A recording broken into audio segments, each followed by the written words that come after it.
Hey everyone, welcome back to English Couch, the podcast where we help you speak English the way real people actually speak it. I'm Sarah. And I'm Mike. If you're new here, welcome to the couch. Pull up a seat. We're really glad you're here. And if you've been here before, you came back. We love that. Today is going to be one of those episodes that genuinely changes something for you. I agree, because today, Sarah, we're talking about one of the most misunderstood things in the English language. 3 little phrases that confuse even advanced English learners. If I have, if I had, if I had had. Say them all together and people go, wait, which one do I use? What's the difference? Am I even saying this right? And honestly, I completely get it. Even when I was learning, I used to freeze every time I started a sentence with if. Really? Tell me more. Okay, so a few weeks ago, I was talking to my coworker, Daniel, and he said, "Hey, Mike, if I will finish the report early, can we grab lunch?" And I kind of paused. Oh no. Right? I knew something was off, but in the moment, I didn't want to embarrass him. I just said, yeah, sure. But later I thought, that's such a common mistake, and it's so easy to fix once you understand the system. And that's exactly what we're going to do today. No grammar tables, no textbooks, just real stories, real conversations. And by the end of this episode, you will feel the difference between these 3 forms. Not just know them, feel them. That's the goal, so let's get into it. All right, before we go into the 3 forms, I want to say one thing that will make everything easier. Go ahead. If is all about time. What time are we talking about? Is the situation real and possible? Is it imaginary? Is it in the past and can't be changed? The verb form tells the listener everything. I love that. So when you hear if, your brain should immediately ask, is this real? Could this happen? Or is this just a what if? Exactly. And once you feel that, the 3 forms just click. Okay, Mike, let's start with form number 1. Let's do it. Form number 1, if I have. 0 conditional and first conditional, real situations, things that actually happen or could genuinely happen. Let's split this into 2, 0 conditional and first conditional, different but connected. 0 conditional is for things that are always true, facts, scientific truths, cause and effect. Structure, if plus present simple, comma, present simple. If you heat water to 100 degrees, it boils. Always true, no exceptions, every time. If I drink coffee after 9 p.m., I can't sleep. Always true, my personal fact. If it rains, the streets get wet. Always, 0 conditional, cause and effect, no exceptions anywhere in the world. And then first conditional, this is for real future possibilities, things that could actually happen. Structure, if plus present simple, comma, will plus base verb. If I have time tomorrow, I will call you. I might have time. It's genuinely possible. If it happens, I call. If she passes the test, she will celebrate. She might pass. Real possible outcome. If it rains on Saturday, we will cancel the picnic. Real weather, real possibility. First conditional. And here's the big thing. This is a very common mistake. You never say will after if in this structure. Never if I will finish. That's the mistake Daniel made. If I will finish the report. That's not right in English. You say if I finish, present simple after if. Always. Even though we're talking about the future, present simple comes after if. Then the result uses will. If plus present simple, comma, will plus base verb. That's the whole formula. And this comes up constantly in daily conversation. If you're free later, let's grab coffee. If the store is open, I'll pick up dinner. If you see her, tell her I said hi. Real, possible. First conditional. Okay, Mike, tell me your first conditional story. So last month, I was supposed to meet my friend Elena at the gym. She texted me in the morning, If I finish my meeting before noon, I'll be there for the 12:30 class. Perfect first conditional. Real possibility. The meeting might end early. Did she make it? She did. Meeting ended at 11:45. She showed up right on time. First conditional with a happy ending. I love that. Okay, form number 2. If I had. Second conditional. Imaginary situations, things that are not real right now. The what-if world. Dreams, wishes, hypothetical scenarios. If she lived closer, we would see each other every week. She doesn't live close. Imaginary. If I had a bigger apartment, I would get a dog. I don't have a bigger apartment right now. A wish. And this is the key difference from first conditional. If I have time, I might actually have time. Real. If I had time, I probably don't have time right now. Imaginary. Same word, totally different meaning, just by changing the verb form. If it rains tomorrow, I will stay home. First conditional. Real. It might rain. If I lived in Paris, I would go to a cafe every morning. Second conditional. I don't live in Paris. A dream. And we use second conditional a lot for giving advice. That phrase, if I were you, Oh, that's such a good one. If I were you, I would apologize. I'm not you, but I'm imagining what I would do. if I were you, I would take that job. Friendly advice. Warm, personal, natural, in real conversation.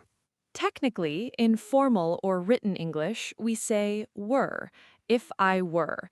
In everyday spoken English, you'll also hear if I was. Both are understood. Were is more formal, was is more casual. Real conversation. If I was in your position, I'd probably do the same thing. If I were your boss, I would give you a raise. Both correct, both natural. Okay, second conditional story? So, my cousin Sophia, she was offered a chance to study abroad in Spain when she was 22. She said no. Now, every time Spain comes up in conversation, she says, if I had gone to Spain back then, if I lived there now, my whole life would be different.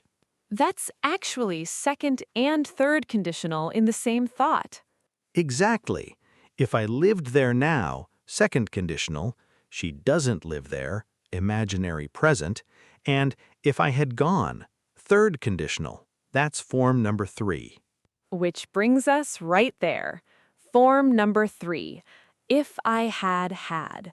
Third conditional.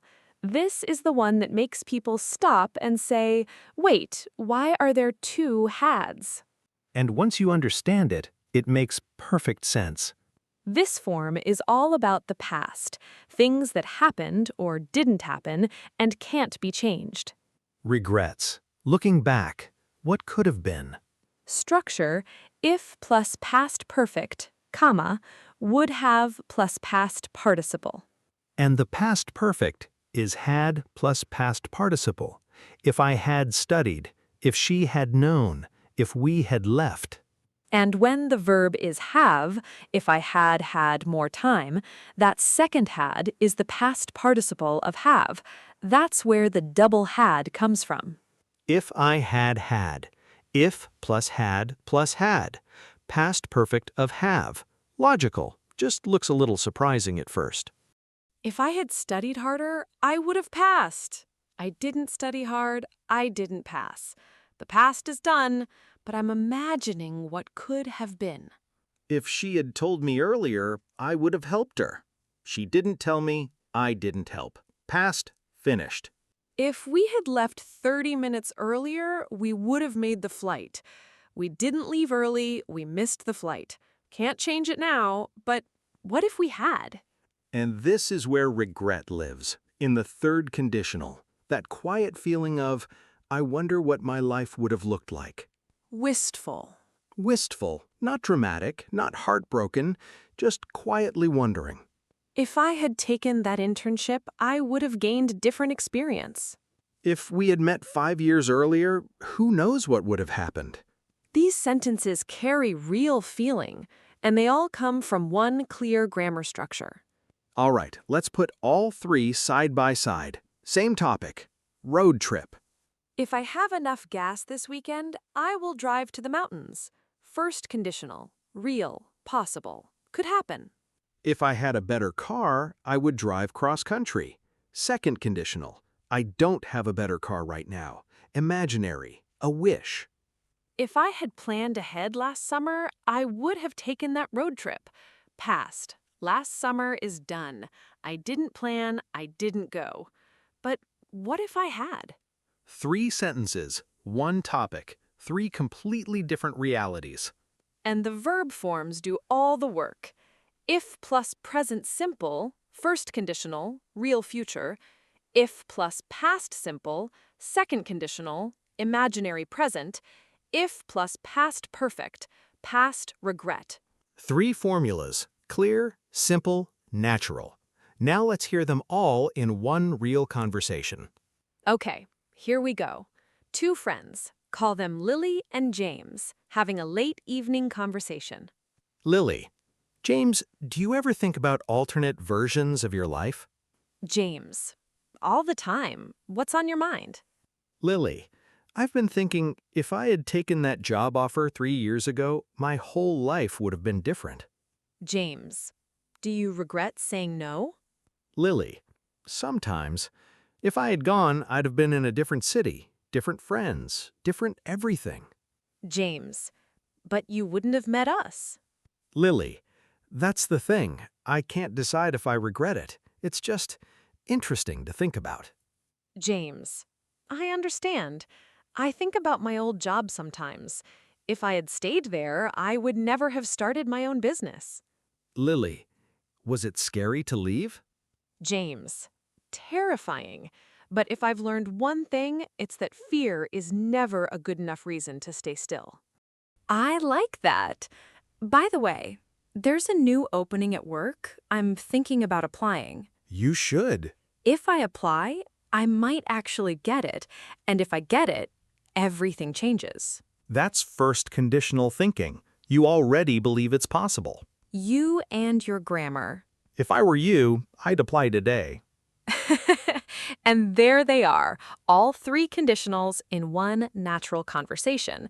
Nobody announced the grammar. Nobody said, I'm now going to use a third conditional. They just talked, and the conditionals came out naturally because they fit the moment. That's the real goal, right, Sarah? Not to memorize a chart, but to feel when each form belongs. Exactly. When you hear, if I have, you feel real, possible. It could happen. When you hear, if I had, you feel imaginary, not real now. A what if. When you hear, if I had, you feel the past. Can't change it. Wondering what could have been. And once you feel that, you'll start using them naturally too, in your own conversations, about your own life. Before we wrap up, Mike, say the one last thing. If might be the most powerful word in English. Just 2 letters, but it opens up everything. Real plans, imaginary worlds, past regrets, future dreams. If I have the courage, I'll try. If I had more time, I'd learn everything. If I had known then what I know now, I would have chosen differently. 3 sentences, 3 completely different lives, and all of them real, all of them human. Use these in your conversations about your real life, your real dreams, your real what-ifs. Because if, in any of its forms, is how we make sense of the world. All right, everyone, that's a wrap on today's English Couch episode. If today's episode made conditionals finally click for you, drop a comment below. Write one if sentence from your own life. Any conditional. We want to read them. Or tell us if you could change one thing about your past, what would it be? And what would have happened differently? We read every single comment. Every one. Subscribe to English Couch if you haven't already. New episodes every week. And share this with one friend who always gets confused by if sentences. They're about to have a really good day. Until next time, keep learning, keep speaking, and we'll see you on the couch. Bye, everyone.